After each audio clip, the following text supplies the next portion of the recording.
유대 땅에 있는 게네사렛 호숫가 근처에 아침 해가 떠올랐습니다. 어쩌면 가장 평화로운 시간에 해가 떠오르고 그 해는 점점 더 뜨거워지게 그 지면을 달궜습니다. 많은 무리들이 예수님을 따라왔습니다. 예수님께서는 그들에게 말씀을 전하십니다. 그런데 너무 많은 무리들이 몰려왔기에 말씀을 전하기가 불편하셨던지 예수님은 배 가운데에 올라타셨습니다. 그런데 그 배에는 시몬의 배였습니다. 예수님께서 배에 오르시는 그 순간 또 한편에서는 어부들이 그물을 씻고 있었습니다. 그런데 그물을 씻고 있는 어부들의 모습이 그들의 얼굴이 그렇게 밝아 보이지 않습니다. 화창하게 떠오르는 그 태양빛과는 반대로 어둡고 침침하고 근심에 또 근심이 가득한 얼굴을 보입니다. 힘이 없습니다. 왜 그럴까요? 그들이 씻고 있는 그물을 통해 얻은 것이 없었기 때문입니다. 빈 그물이 그들의 손에 너무나 정말로 담기 힘든 그 빈 그물이 그들 손에 놓여 있었기 때문입니다. 빈 그물이 있는 게네사렛 호숫가에 지금 예수님이 오신 겁니다. 예수님은 그 전에 제자들에게도 이 땅 가운데도 오셨습니다. 우리들 가운데도 오신 예수님이십니다. 그런데 아십니까? 예수님은 우리의 요구, 우리의 상황, 우리의 부르짖음 그 전에 우리 가운데 오십니다. 누구보다도 먼저 오셔서 우리의 상황을 알고 계시고 우리에게 말씀을 전해주시는 분이십니다. 그런데 그분이 찾아오시는 그곳은 우리에게 있어서 어쩌면 행복하고 기쁘고 놀라운 자리에만 오시는 것이 아니라 매일의 삶이 이루어지는 그 자리, 어쩌면 땀 냄새가 가득한 그 자리, 힘들어서 신음이 절로 나오는 그 자리에도 우리 주님은 오신다는 거죠. 그 자리에 우리보다 먼저 오셔서 우리를 찾아오셔서 우리에게 말씀을 전하십니다. 우리는 신앙생활을 할 때 왠지 모를 자격이라는 것을 요구할 때가 있습니다. 내 모습을 보면서 나는 하나님 앞에 설 자격이 있는가? 나는 사람들 앞에서 내가 뭔가를 요구할 만한 자격이 있는가? 내가 어느 정도의 사람인가? 라는 것을 질문할 때가 있습니다. 조금 더 말하면 내가 그리스도인다운 삶을 사는 신앙인인가? 내가 하나님의 자녀라고 그러는데 하나님 자녀답게 살고 있는가? 저를 이야기한다면 목사로서 부끄럽지 않은가? 수많은 질문들을 우리는 할 수 있습니다. 이런 질문들을 할 때 우리는 떳떳하다고 말할 수 있는 사람이 몇이나 있을까요? 하나님, 나는 너무 이 땅의 삶을 잘 살고 있습니다라고 자신있게 말할 수 있는, 나 같은 사람이 주님의 은혜를 입기에 충만합니다라고 말할 수 있는 그 떳떳함, 자격을 갖추었다고 말할 수 있는 사람이 누가 있겠습니까? 대부분 우리는 주님, 저는 자격이 없습니다라고 말할 겁니다. 난 자격이 없어, 이렇게 말할 때, 이런 생각이 들 때, 이런 자신이 하나도 없는 그 인생이 내게 닥쳐왔음을 알 때, 우리는 이때 중요한 선택을 해야 합니다. 세상은 이럴 때에 우리가 이런 자격이 없고 우리가 떳떳하지 못하는 상황에 이르렀을 때 하는 말이 있습니다. 그만둬, 포기해, 너는 안 된다니까 라고 말을 합니다. 하지만 우리가 반드시 이런 순간에 기억해야 될 것은 우리 주님이십니다. 우리 주님은 게네사렛 호숫가에 빈소를 들고 있었던 사람들, 빈 그물을 들고 있었던 사람들, 그래서 얼굴에 근심과 걱정과 앞날에 대한 두려움을 가지고 살았던 그 어부들에게 주님은 먼저 찾아오셨다. 자격이라고 보기에는 아무것도 갖춘 것이 없는 그들에게 예수님께서 먼저 찾아와 주셨다라는 겁니다. 자격이 없기 때문에 예수님이 오신 겁니다. 자격이 없기 때문에 우리 주님이 먼저 오신 겁니다. 나같이 자격 없는 사람을 위해 예수님은 이 땅에 오셨습니다. 그리고 이 땅에 오신 것에서 끝난 것이 아니라 나를 대신해서 십자가에서 죽으셨다는 겁니다. 우리는 자격이 없을 때 나는 아무것도 할 수 없는 그런 무자격자입니다라는 그런 생각이 들 때 우리 주님을 기억하시고 십자가의 공로를 붙잡는 지혜자들이 다 되시기를 바랍니다. 아멘. 빈손에 빈 그물에 우리에게 먼저 오신 예수님께서 베풀어 주시는 은혜가 있음을 기억하십시오. 그리고 그 은혜를 우리는 채워가는 삶을 살아가야 합니다. 우리는 주님 앞에 다 자격이 없습니다. 그렇게 자격이 없지만 그래서 자격이 없는 자에게 오시는 주님을 우리는 기억하고 우리에게 다가오신 그 주님을 맞이할 수 있어야 합니다. 빈 그물이 있는 그 게네사렛 호수가에 예수님은 무리들에게 말씀을 전하십니다. 근데 참 이상하신 건 우리에게 말씀을 전하시면서도 자꾸 시선을 다른 곳에 두십니다. 말씀은 우리에게 전하시는데 예수님의 시선이 자꾸 가는 한 곳이 있는데 빈 그물을 싣고 있는 베드로입니다. 예수님은 지금 그 빈 그물을 싣고 있는 베드로를 보고 계십니다. 어쩌면 우리를 보고 있는 것과 똑같습니다. 지금 인생을 살고 있는 우리를 주님은 보고 계십니다. 빈 그물을 싣고 있는 베드로를 보시면서 그 눈을 지금 내게도 여러분 우리 각자에게도 주님은 향하고 계신다는 겁니다.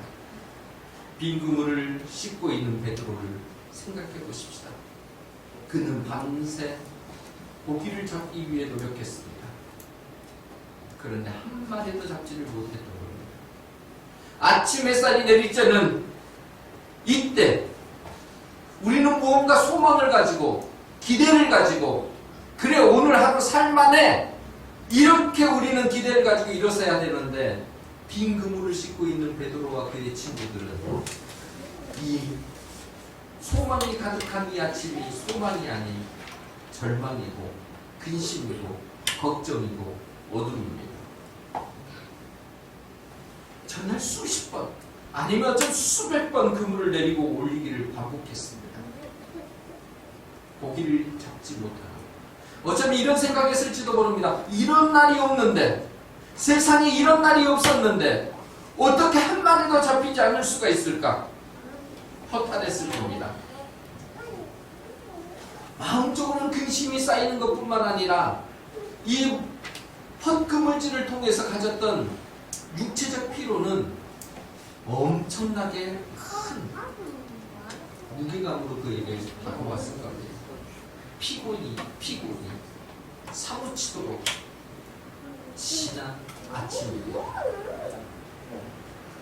지금 빈손으로 들어가려고 하는데 걱정이 먼저 앞섭니다. 수고한 것은 뒤로 하고 내가 이렇게 이 빈 그물을 가지고 가면 한 마리의 고기를 잡지 못하고 집에 돌아가면 나의 가족들은 무엇을 먹을까?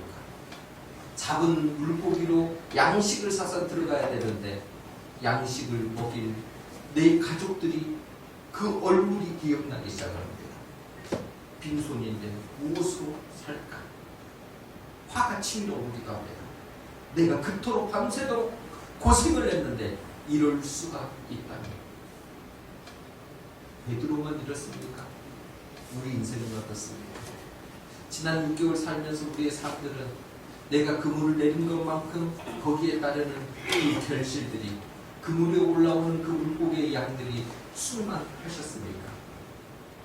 우리는 세상의 바다에 수없이 많은 그물들을 던지고 또 끌어올려보고 던지고 끌어올려봤습니다. 그런데 기대만큼 올라오지 않았습니다. 허탈하기도 하고 속상하기도 하고 우리가 기대하는 것보다 적다라는 것은 또 그 다음에 또 할 것에 대한 두려움을 갖게 합니다. 또 그 두려움은 인생에 있어서 포기라는 것을 가져오는 촉매제가 되기도 합니다. 요즘 우리들이 얼마나 일을 많이 씁니까? 수많은 사람들이 치열하게 살아갑니다. 그런데 쉬운 게 하나도 없다니까요. 좀 그래도 우리가 얻은 것이 있다면, 내가 뭔가 취한 것이 있다면 그나마 괜찮습니다. 그런데 그게 많지 않은 거죠. 허무가 몰려옵니다. 정말 허탈해. 나는 오늘 뭐하고 살았던 거야? 하고 허무가 왔는데 또 그 다음에 또 허무가 몰려옵니다. 이겨내기가 힘든 거죠. 그래서 절망이 오고 우울증이 옵니다. 어떤 이는 심하면 자기의 생명을 끊어버리려고 까지 합니다. 무엇 때문입니까?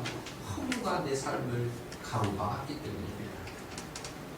노력했는데 의미를 찾지 못했습니다. 삶에 의미가 없다라는 거예요. 그럼에도 불구하고 상반기에 하나님이 주신 은혜가 커서 거둔 것들이 많은 것이 있다면 여러분 감사하십시오. 그 하나님의 은혜가 큰 겁니다. 삶의 현장에서 묵묵히 수고했고 열심히 땀을 흘리고 오늘까지 그래도 달려오신 성도님들을 축복합니다. 거둔 것이 그리 많지 않더라도 오늘 포기하지 않고 또 그분을 내리신 모든 분들을 정말 주님의 이름으로 축복합니다. 왜냐하면 이제 이루게 하실 하나님을 기대하기 때문입니다. 상반기 얻은 결실이 풍성한 모든 분들은 그것으로 만족하지 마시고 앞으로 또 하나님이 이루실 것에 대한 더 큰 기대를 가지고 이제 그것으로 희희낙낙거리고 끝내버릴 것이 아니라 다시 그 모든 것을 내려놓으십시오. 그리고 내 손을 다시 빈손으로 만들고 내 삶을 다시 빈 그물로 만드십시오. 아니 상반기 동안에 수고한 것이 없어서 나는 가진 게 없는데요. 괜찮습니다. 이제 하반기가 시작되는 지금 우리의 손이 빈손이어도 빈 그물이어도 괜찮다는 거예요.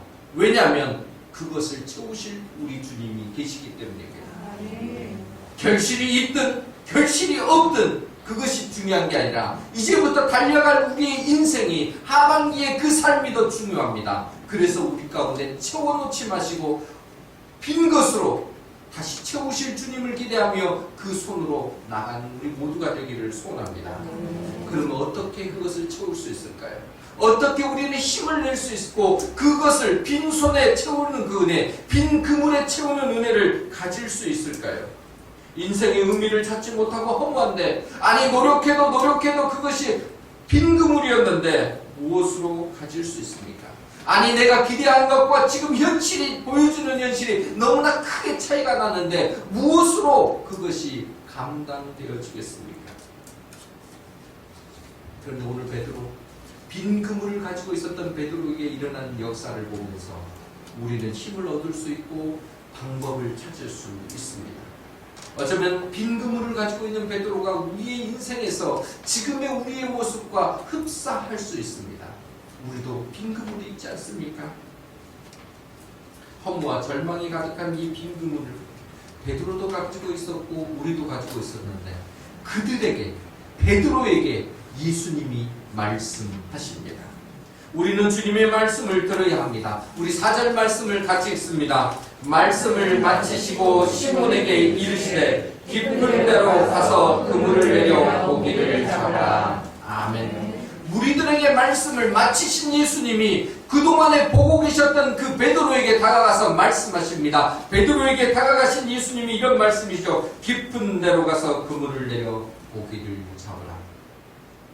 빈손과 빈 그물로 말미암아 속상하고 허탈한 베드로에게 예수님은 다가가십니다. 그리고 말을 건네시는 거죠. 정말 힘들고 속상하고 괴롭고 어려운 사람에게는 위로의 말 한마디가 큰 힘이 됩니다. 아니 말을 하기도 전에 어깨를 한번 툭툭 내리치면서 힘내 이거 하나면 그가 새 힘을 얻을 수도 있습니다. 손 한번 잡아주면서 힘들지 하는 말이 그를 일으켜 세울 수도 있습니다. 눈 한번 마주쳐주는 것만으로도 그에게 위로가 될 수 있습니다. 그런데 예수님도 그렇게 하셨지만은 예수님은 이 정도에서 끝내시는 분이 아닙니다.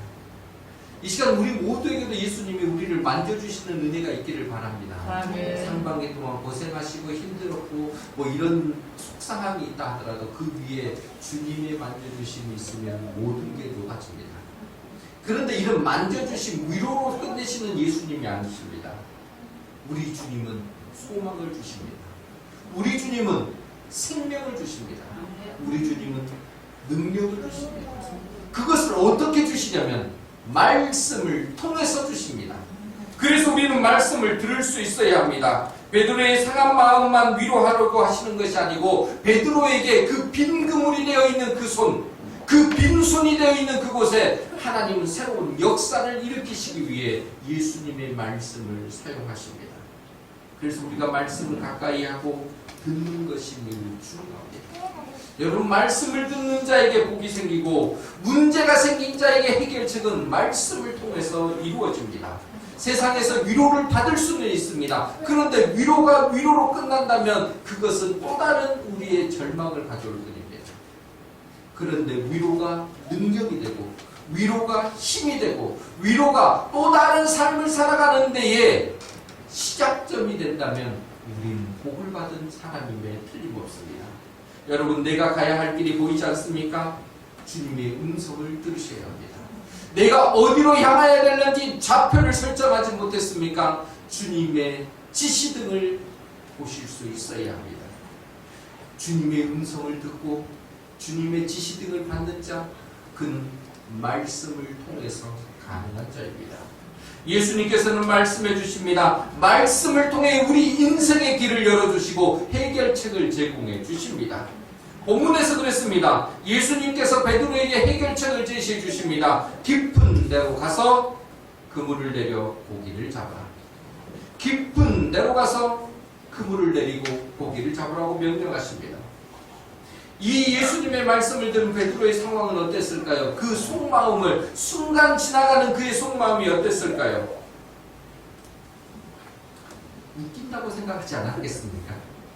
아, 예수님 참 웃기시네. 너무 몰라도 모르시네. 아직 예수님이 어떤 분이신지 모르니까 속에서는 이렇겠죠. 당신이 뭔데? 당신이 지금 이 바다를 알아? 나는 수십 년 동안 이 바다에서 나와서 자라고 일한 사람이야. 바다라면 내가 전문가야. 내가 여기서 고기 잡아본 것이 얼만데 이 아침에 고기를 잡으라고? 말도 안 되는 소리. 그것도 깊은 데로 가서 그런 소리 하지 마시오. 그 마음에서 그러지 않겠습니까? 나 지금 너무 피곤한데 그물 다 씻었어. 그런데 이 그물을 또 내리라고, 또 헛수고하라고. 왜 그래? 왜 내게 와서 이런 이야기를 하는 거야? 베드로의 마음이 이런 생각이 들지 않았겠습니까? 베드로의 마음 가운데는요, 못한다고 말할 핑계거리가 수백 가지가 생겨났을 겁니다. 그럼 베드로의 상황은 이런데 지금 말씀을 하고 계시는 예수님은 베드로의 상황을 몰라서, 게네사렛 호수가 어떻게 생긴지를 몰라서, 물고기 잡는 법이 무엇인지 몰라서 이야기를 하셨을까요? 예수님은 어떤 분이십니까? 하나님의 아들이십니다. 하나님과 동등되신 분이십니다. 창조주이시고 지금도 그 게네사렛 호수를 운행하고 계시고 역사하시고 다스리시는 분이십니다. 아니, 베드로의 속마음이 베드로가 가지고 있는 그 속마음보다 더 잘 아시는 분이 예수님이십니다. 그런데 그에게 깊은 데로 가서 그물을 내려 고기를 잡으라고 말씀하십니다. 야, 깊은 데 가서 그물을 내려. 왜 그랬을까요? 그물을 내리는 것이 베드로 내가 할 수 있는 가장 잘할 수 있는 일이기 때문이야.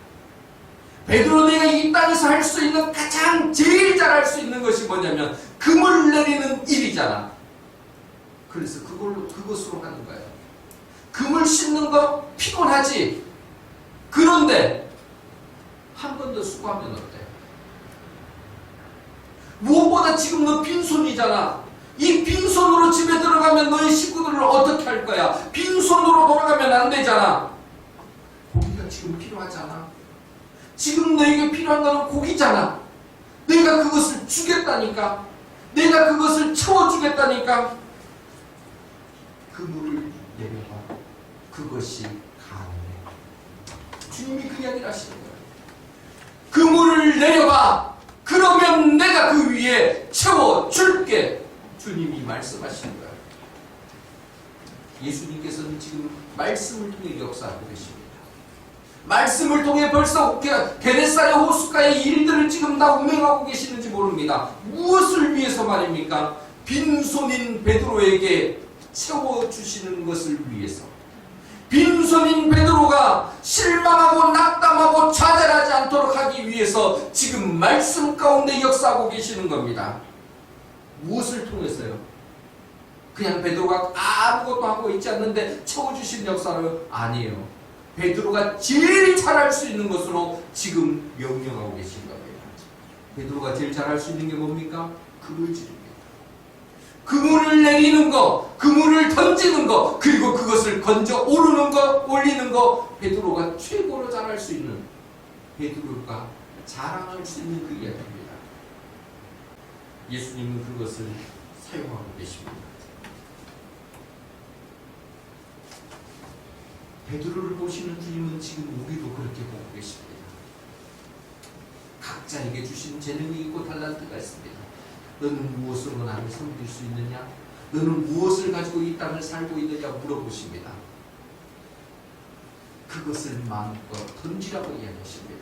세상의 바다 가운데 그것을 던져보라고 이야기하십니다. 지금 그것이 부족하고 그것이 빈손이고 그것이 빈 그물이라 할지라도 그것을 다시 한번 던져보라고 이야기하십니다. 세상의 그물 가운데 세상의 바다 가운데 던지면 내가 던진 그 그물 위에 은혜를 베풀어 주겠다라고 말씀하고 계신 겁니다. 우리 가운데 지금 빈 그물과 빈손을 가지신 분이 계십니까? 우리 주님께서 말씀하십니다. 전반기 수고 많았지? 참 고생했어. 그런데 빈손이어서 속상해. 우리 힘내서 다시 한번 일어나보자. 그리고 깊은 데로 가서 그물을 던져봐. 우울하고 속상해서 무기력하게 가만히 있지 말고 내가 가장 잘할 수 있는 그 그물을 세상의 바다 가운데 던져봐. 내가 함께 해줄게. 내 말에 순종해보려. 주님이 우리에게 말씀하십니다. 예수님의 말씀에 베드로는 정말 귀한 반응을 보입니다. 우리 5절 말씀을 같이 읽습니다. 시몬이 대답하여 이르되 선생님 우리들이 밤이 새도록 수고하였으되 잡은 것이 없지만 말씀에 의지하여 내가 그물을 내리리라 하고. 베드로는 지금 말씀에 의지하여 그물을 내리겠다라고 합니다. 말씀을 신뢰하겠다는 것이죠. 자신이 가진 것을 내려놓고 말씀을 붙잡고 하나님이 주신 달란트를 던져보겠다라고 말합니다. 무엇이 있어서입니까? 내 실력으로는 안 되지만 말씀에 대한 기대감이 있기 때문입니다. 하나님이 주신 그 말씀의 능력이 보였기 때문입니다.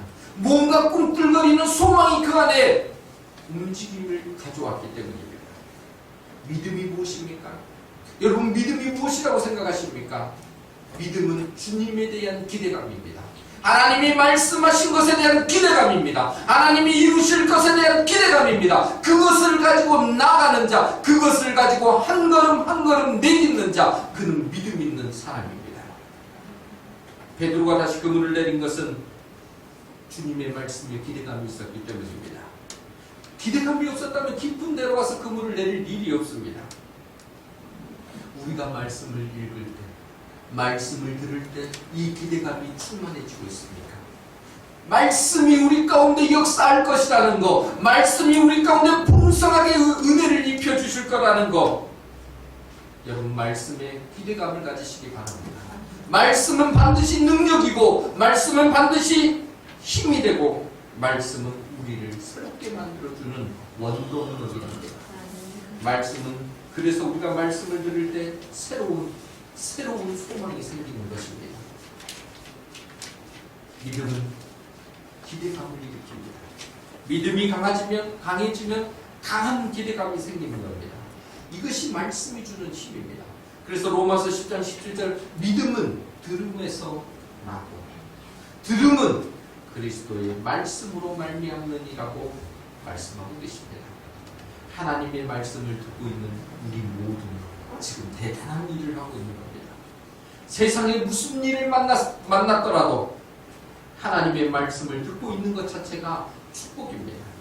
생명의 말씀을 우리는 듣고 있는 것이고 이 생명의 말씀은 우리로 하여금 기대감을 줍니다. 우리 안에 소망이 희망이 솟아나게 합니다. 이 믿음이 우리를 만들어주는 효과들입니다. 단순히 좋은 말씀이 하나님의 말씀이 아닙니다. 이것은 우리에게 새로운 능력을 가져다 주는 말씀입니다. 우리가 하나님의 말씀을 마음을 열고 들으셔야 돼요. 그리고 내 안에 그 하나님 주신 말씀에 대한 기대감, 그것에 대한 믿음을 이 안에 가득 채워보십시오. 그때 우리는 새로운 힘을 얻게 됩니다.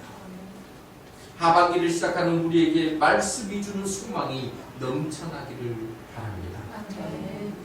그런데 믿음은요, 기대감, 소망 이런 거 가지고 있는다고 해서 끝나는 게 아닙니다.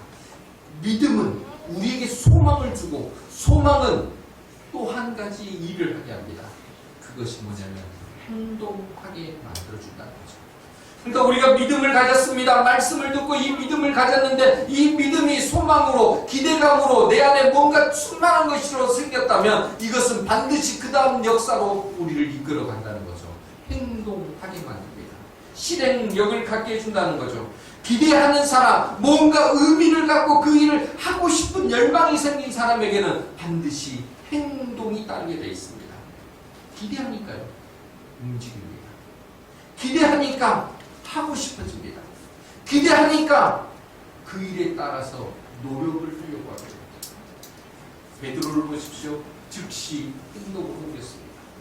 말씀에 의지하여 내가 던지겠습니다 라는 기대감을 표출하고 끝나는 것이 아니라 6절 보십시오. 그들 그렇게 하니, 베드로가 어떻게 따르겠습니까? 그렇게 하니, 따라했다라는 거예요. 말씀하고 그렇게 하니 그 다음 결과가 뭡니까? 고기를 잡은 것이 심이 많아 그물이 찢어지는지라.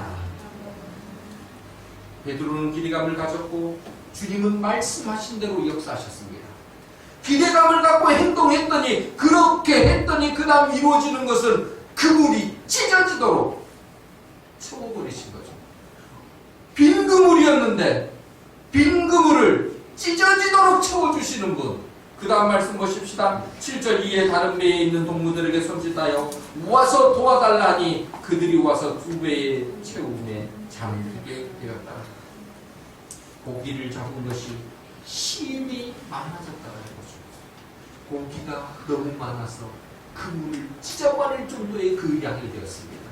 혼자서 배에 담을 수가 없어서 다른 배까지 불러서 가득 채웠더니 배가 너무 많이 잠겼는지 물에 잠길 정도.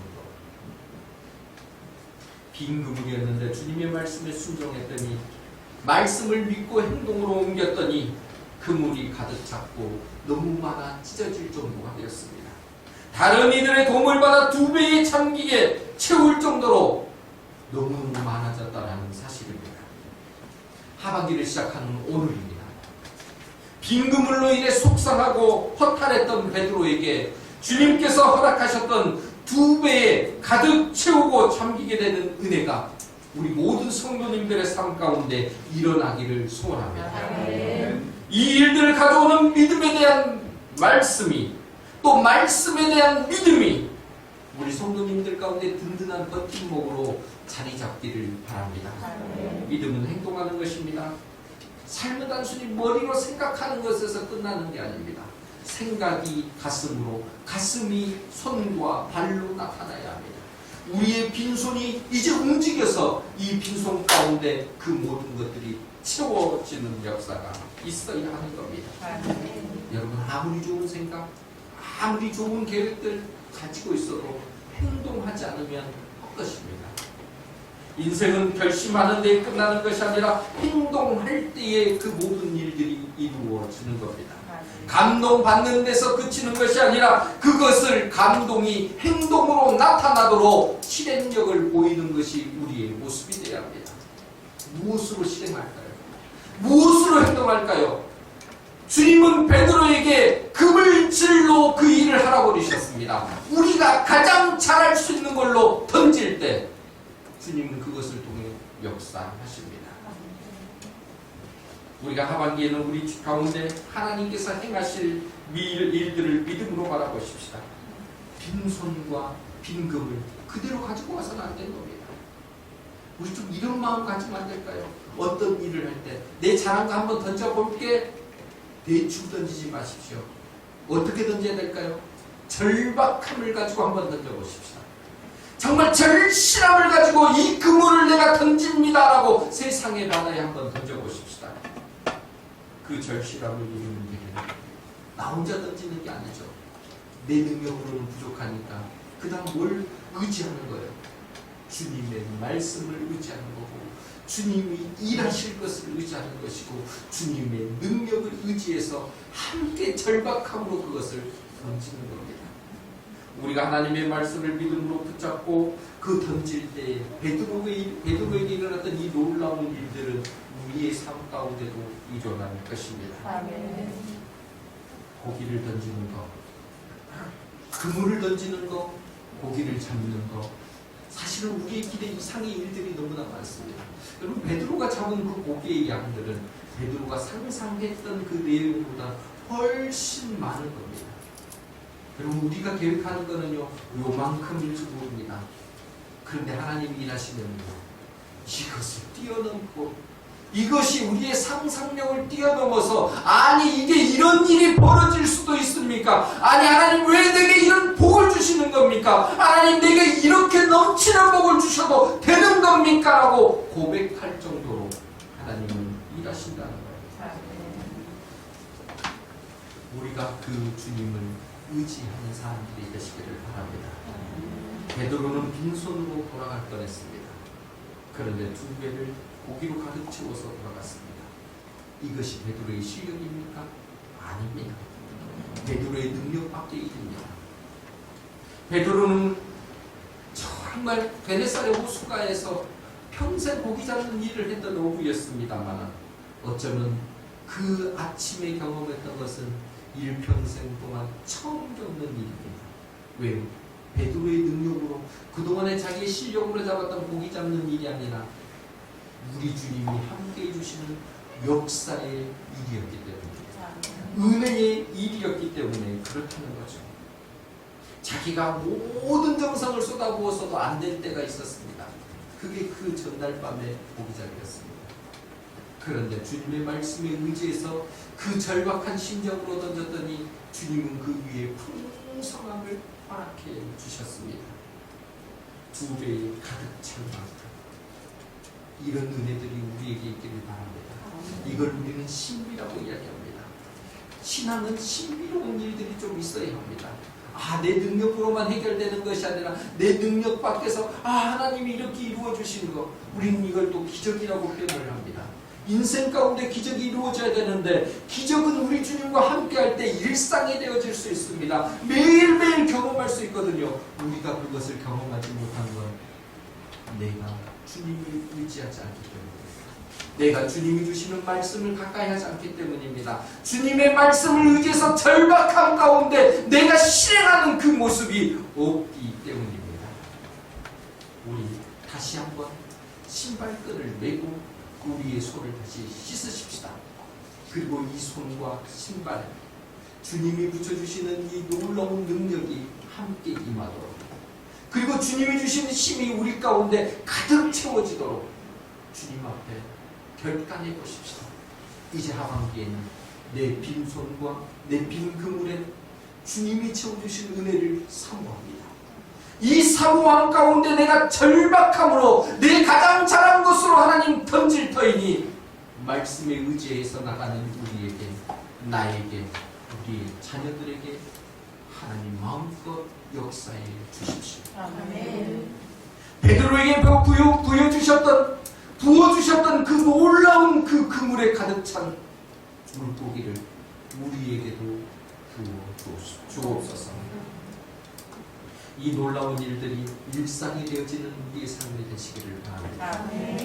2022년 이제 우리는 이 일들을 하기 위해 내일부터 맥주에서 추수까지 119 감사 행진을 진행하고 있습니다.